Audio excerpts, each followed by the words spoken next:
Hello and welcome back to the channel. Disclaimer.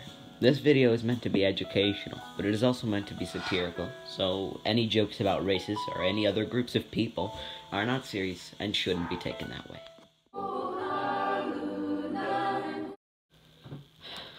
The Isle of Man is a small British Crown dependency located in between Ireland and mainland Britain.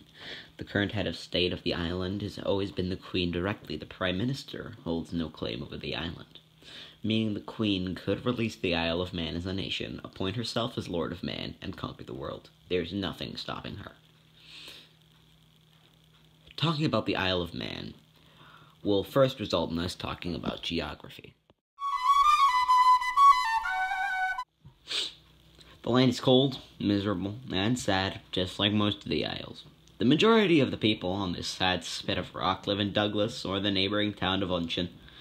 The land governed over by the Crown dependency of the Isle of Man also includes Chicken Rock and the Calf of Man. Chicken Rock is so small that its only building is an abandoned lighthouse, and the Calf of Man is only 2.5 square kilometers. There is not much to the geography of man, so I suppose it's government time. Government.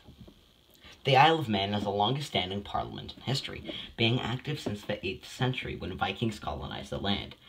As I said before, the Prime Minister does not have any claim on the man, meaning the Queen, being the official Lord of Man, controls everything on said island. There are 3 electoral parties on the Isle of Man. Those being the Liberal Vanilla Party, the Manx Labour Party, and the Isle of Man Green Party. Again, there isn't much, so I suppose it's history time. But before that, I would like to give a shout out to today's sponsor. I don't have a sponsor.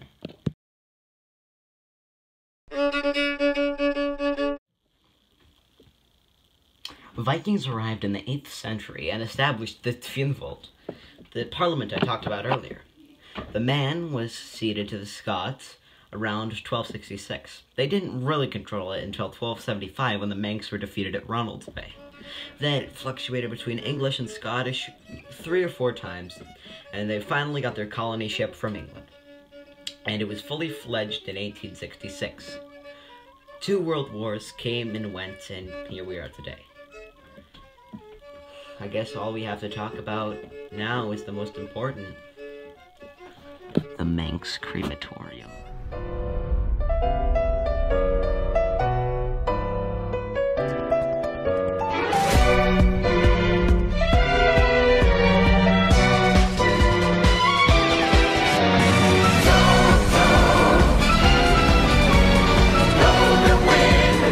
The island's sole crematorium is in Glen Crutchery Road, Douglas, and is operated by Douglas Borough Council. Usually staffed by 4, in March 2020, an increase of staff to 12 was announced by the council leader, responding to the threat of coronavirus, which could require more staff. I hope you all know a little bit more than you did yesterday. Thank you, and good night.